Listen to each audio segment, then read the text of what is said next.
So the community is kind of torn at the moment. In this week's chapter of Tokyo Ghoul Rerun, at the end, we got this massive reveal of this crazily massive monster, a full Kagura being, sentient Kagane being, whatever. This abomination that we're witnessing right now, being used as a weapon to fight off against the CCG and everyone opposing, obviously clowns, the V organization, etc. Now what people are torn between is who exactly was Donato talking about, or the clowns, who were they talking about in regarding a woman being used as a weapon, and then ultimately we're seeing this massive monster appear before our eyes. Who is this monster? Where does it come from? How did we get to this situation? How did this said person get to this situation? So now some of the most obvious answers that people are coming up with is Rize, Eto. Some people mention like the sentient Kagane being itself, like a more advanced version. These are all optimal. Regardless, sentient Kagane being, Eto, and Rize, I can see why people are definitely driving more emphasis on those answers. Today we're going to look at the opportunity of this monster actually being Eto,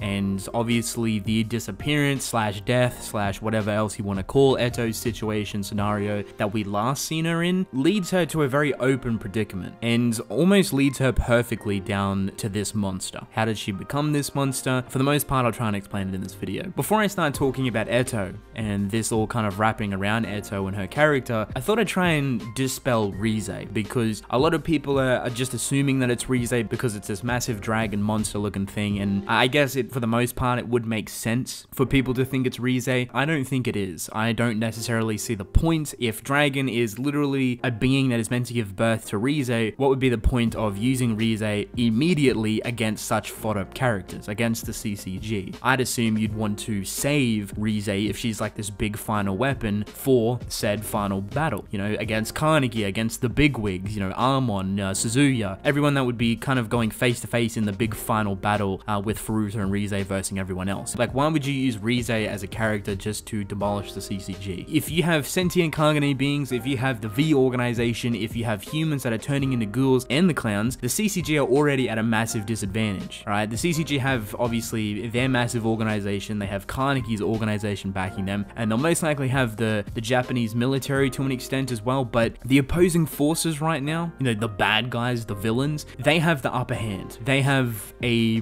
more monstrous power lurking, and obviously the sentient Kaganes are really just the beginning. Considering a certain faction of sentient Kagane beings hold the poison, realistically you just have to send them in to where they're fighting and spread that disease over everyone. You know, there would be no reason in my eyes logically to send out Rize, what I assume to be the big final weapon, if you will. Now people back it up with saying that they think it's Rize because of what Donato said about claiming it being a woman, you know, put her to use, if you will. The thing about that is I don't know why the clowns would have any sort of creative control over Rize, considering the last time we seen Rize was with Furuta specifically, and he was very excited about that whole ordeal. He kind of broke off the entire situation. It was kind of him and a couple of other V members, I believe, kind of witnessing the birth of Rize. Why would Furuta go and give Rize to the clowns for no apparent reason? Especially because the clowns are such an ominous group. Furuta has a lot of trust, but at the same time, I don't think he's dumb enough to give very prolific characters, or weapons, I should say, to said clowns. In my eyes, the clowns could easily jump ship if they could see the V organization and everyone else losing to the CCG and Kaneki. You know, there'd be some characters that would stay there and try and fight to the death, obviously, like Donato, but I believe Uta would definitely be a character to jump ships and kind of do his own thing. The clowns are mysterious like that. Their morals and their ideals and everything they want to achieve is very mysterious. We literally know nothing about them or their motives or what they really want from the people they work with. So for Donato to use Rize, I don't necessarily see why that would be a thing. You know, why risk that? Why risk the world witnessing Rize once again, you know, their big final pillar of power, if you will, just to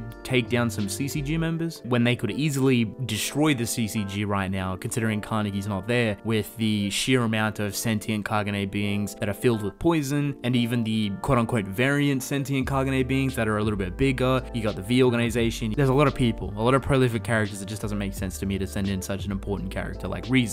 So that leads us to Eto and why she kind of fits this depiction almost too perfectly. The last time we seen Eto was obviously at the Kokula prison situation where Kaneki versed Arima for the final time. After everything happened to that, the last person to see Eto was well and truly Kaneki, right? And at this stage, he kind of just left her behind. He didn't really care at that point. He was like, you know what, see you later, I'm leaving. When we seen Eto, she didn't have any limbs, I believe. She was kind of on the verge of death, which to me was very peculiar peculiar, right? Because there is a big reason why Eto lost originally to Furuta. You know, don't get me wrong, I'm not downplaying Furuta's power or strength. I still reckon he's quite powerful to begin with. You know, he holds a lot of mysterious strength, but he's not dumb. Very well picks battles that I believe he can win. And if he can't win him or if something changes mid-battle, he'll try and escape, which we've seen with the whole Yuri situation with Hide rocking up with everyone else. So he chooses his battles very interestingly. He doesn't go in there without a plan. He always has something up his sleeve. You know, he's a sly character like that. So the reason why Eto originally lost to Furuta in that situation with the fight that they kind of had with the reveal of Furuta having Rize's Kagane was the fact that Eto, one, was starved. You know, she was in prison at this point. Two, she was most likely absolutely pumped with RC suppressants, considering her caliber and power and the, you know, triple S rating that she had. They would have definitely smashed her with RC suppressants, which obviously stops her healing, stops her using her Kagane properly, and everything in between. You know, it overall weakens her extremely well. Like, it destroys the body, if you will. So when that said person with RC suppressants gets injured, they can't heal their own wounds, right? Hence why Eto wasn't healing instantly or even quickly or anything remotely regarding healing. She was just sitting there with her limbs off and just looking like she was about to die. Considering such a massive caliber Eto's character is, you know, the scale of her, what she's done for the story, how she's kind of progressed the story and the concepts, the motives, the themes, everything through Arima, through Kaneki, and just building up this world of power, if you will. Killing her off so ominously, killing her off screen, off panel, if you will, is definitely a lackluster ending, and a lot of people obviously didn't believe it. They didn't want to. They thought it was a waste, and I kind of felt the same. As much as her character is kind of well and truly done for progressing Kaneki and progressing the story per se, that still didn't really leave a reason on why Ishida would kind of kill her off like that. You think he would drive a lot more impact to Eto if she was going to die fighting Furuta, or if someone came through and killed her for good. Now, the smartest thing that Furuta would have done, and most likely did do, but obviously we don't really know, is take Eto's body and transform her, turn her into something else entirely. Now, you're probably wondering, what the fuck am I talking about? You know, what do you mean transform? I think that this Eto situation, right now, what we're witnessing, this monster that it could potentially be Eto, has gone through the exact same process that Amon has gone through. Now get this, Amon is a very interesting character, and I've talked about him specifically regarding his Kagaja and his Kagane and everything in between. Amon's half Kagaja had a lot of traits to it, a lot of specific traits that made him stand out from everyone else, but he ultimately got defeated in that half Kagaja state. He was then chucked into a capsule with the labels Ari on it, which stands for King. Now in walks Kaneki, Takizawa, and Kuruna, and they witness Amon at this point. One of the doctors or the scientists breaks out Amon. He wasn't finished yet, he wasn't done. Let him out anyway. He came out, destroyed the capsule, and he started fighting Takizawa, and he went into a full Kagaja. But this full Kagaja was completely different. Mind you, Amon at this point should not have had a full Kagaja. There was no reason for him to have a full Kagaja. That's where I came up with the idea that Amon's full Kagaja is artificially created. They put him in this capsule, which then Jalen came up with and said that there was most likely an abundance of maybe Rize RC cells, or just RC cells in general, that were increasing the set rate of ghouls. So you chuck a couple of ghouls in these capsules that are filled with RC cells, it raises their overall RC cells and makes them incredibly dangerous, right? So the longer they sit in there, the more viral and vicious they become. Amon wasn't in there for long. He came out, he lost control for no apparent reason, you know, he was aggravated, he went into a full Kagaja, which mind you, he shouldn't have, and his full Kagaja was nothing like his half Kagaja. Now this is important, you know, like, oh, half Kagaja and full Kagaja can obviously be completely different. That is true, but Amon's full Kagaja came out completely traitless. There was literally nothing about his full Kagaja that referenced him in any degree. Any half Kagaja or full Kagaja has some sort of trait that relates back to said character, but if that full Kagaja is artificially created, they're not going to have any traits. They're not going to have anything that kind of stands out that makes them them, you know what I mean? That's not confirmed, but this kind of helps with the idea that Eto has gone through the exact same process, but at a much longer rate. She's been sitting in these capsules waiting for this moment, waiting for this massive war, so she could be let loose and ultimately turned into this massive monster, this massive monstrosity. This is where it also gets interesting regarding the traits of a full Kagaja. This massive structure is very similar, if you will, to Eto's original, but if you notice, Eto's original has so many different traits that you can easily tell it's her. You know, she's got the big one eye, she's got the massive kind of triangle shaped long jaw. Like, it's ridiculous how Eto's full Kagaja is so unique and it varies on time to time. This This Kagaja right now, this monster, is traitless. There's nothing there. The only thing that you can kind of point out that's interesting is the fact that its head kind of looks like an owl, like a cartoon owl, if you will, like a big straight head. It's got the Frankenstein top piece cut out, like someone's ripped out her brain and put another one in, but it kind of has like a beak. I mean, you can't really tell it has a beak, but it kind of looks like it's meant to have a beak. It looks like an owl, and I think that's a reference to Eto obviously being an owl. I think that's the only trait you should be able to pick up on. It also has big wings, kind of, or big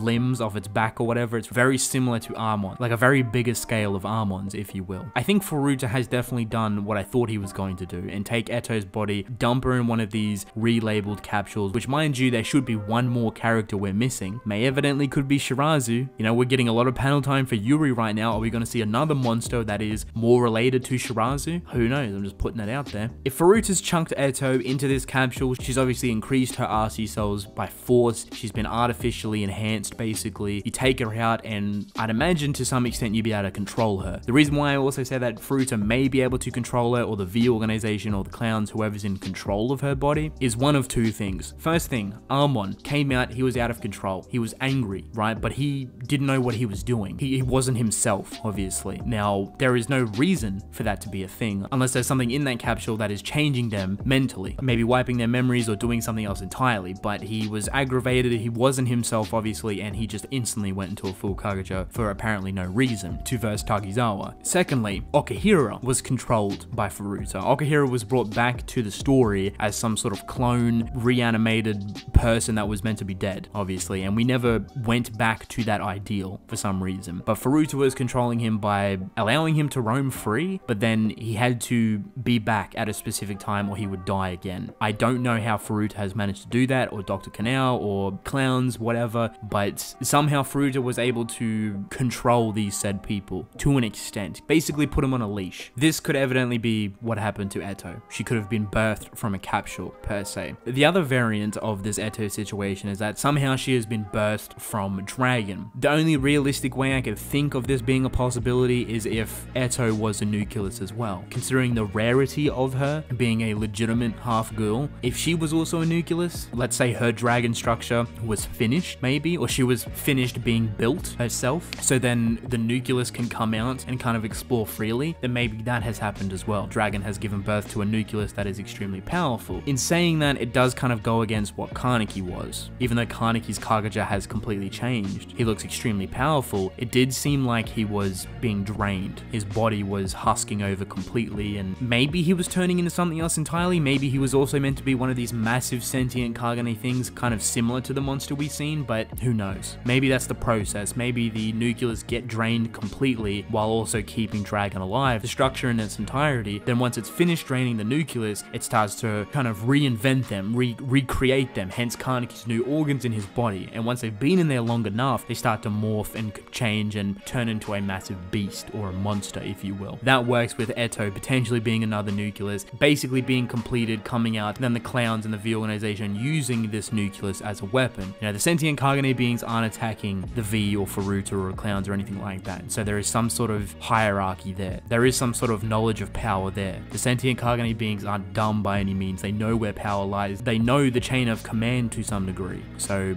maybe that's why. Maybe Eto has been used as a host, as a nucleus, to give birth to Dragon and ultimately being turned into this massive monster herself. Or Ishida could literally be trolling us, and this monster could be some massive sentient Kagane being from Dragon. No character, nothing, just a normal sentient Kagane being that's a lot bigger and a monster than anything else. But I think Eto is a good direction. I like the idea. I feel like it can work with what I've talked about in this video. There's probably other ways that it can work, obviously, so if you yourself have any ideas on how Eto could also be used to this extent, let me know. Who do you think this character or this monster truly is? Is it Eto? Do you still think it's Rize? Do you think it's someone else entirely? Maybe a sentient Kagane being? Who knows? But with that being said, I'm actually going to end the video here. I hope you guys enjoyed. Don't forget to subscribe. I really appreciate it. Once again, let me know your thoughts in the comment section below, and I'll catch you guys in the next video.